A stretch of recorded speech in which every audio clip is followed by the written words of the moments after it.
نبی علیہ الصلوۃ والسلام فرمائی چې زما امت مرحومه دی، زما امت مغفوره دی، زما امت داسې امت دی چې رب لا یزال په هغې باندې کله نا کله خامخا رحم کا، کله نا کله خامخا ورته مغفرت کوي.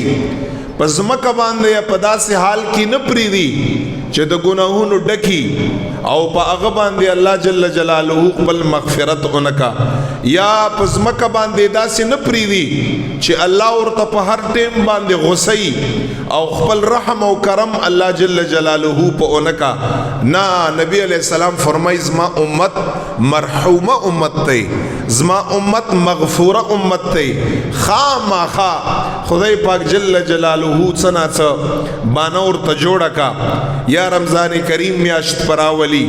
یا بل داسې څه بانه ورته جوړه کا چې خدای پاک جل جلاله یا د حضور صلی الله علیه وسلم مبارک په خاطر باندې وبخي او بخنه او مغفرت ورته وکا.